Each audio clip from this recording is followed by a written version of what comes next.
where we are now in terms of how we work and play and live is evolving.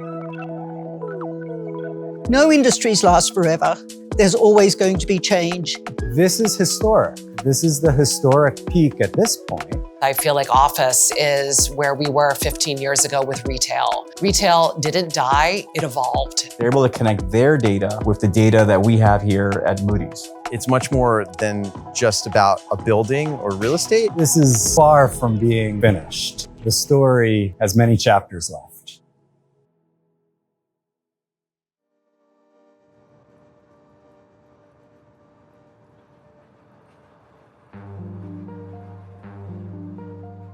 So thinking about the office market, right? We're kind of in this Bermuda Triangle of uncertainty. So we've got three major components in any analysis of an office building today that our customers are doing. First is fundamentals, right?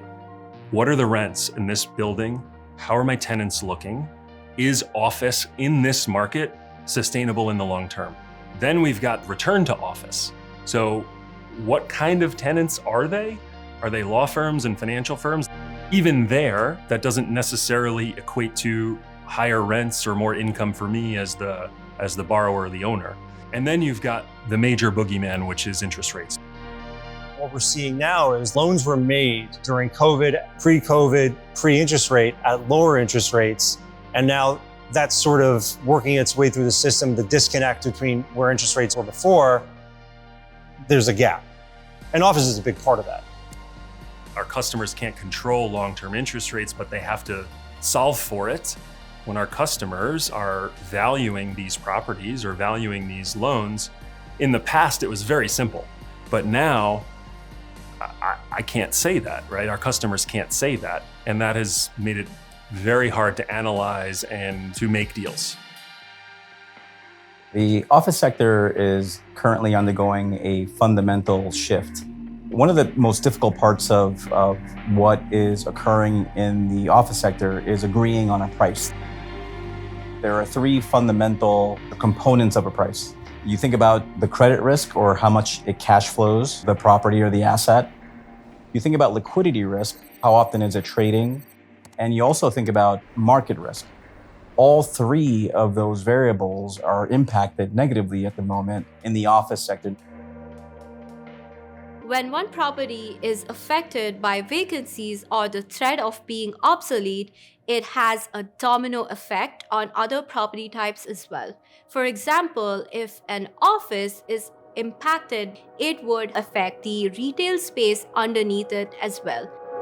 It is so important for stakeholders to pass through this kind of data and news so that not only can they assess the health of their portfolio, but also understand the intricacies that kind of evolve and revolve around their properties. When it comes to exponential risk, I think what we've realized is that a change in one variable may have a different impact on a second variable. The reason we call it exponential risk is because there may be multiple levels of risk that you have to account for. And some of them you may not know at the time that you're underwriting.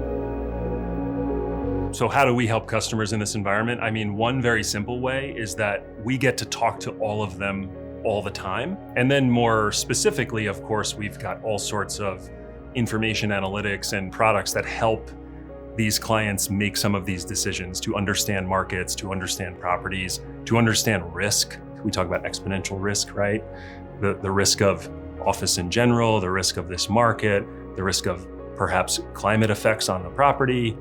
We do a lot of things to help our customers, but I would say giving them a kind of 360-degree view of the current state of the market and also an opinion on what's going to happen in the future, informed by what we're seeing from all of our customers and what we're seeing in our data. Using things like GenAI from an analytical perspective, and using large language models to kind of pull information from the world is useful in a lot of ways. We have all this uncertainty in the traditional data. So now you need to go out to the world and get some more anecdotal data, like what's happening in the news. And then you can develop trends sort of that way. Insurance companies have been pulling back on a lot of their space. And we see that in the news a lot. It'd be nice to have a platform where you can say, okay, I got that news from the GenAI information.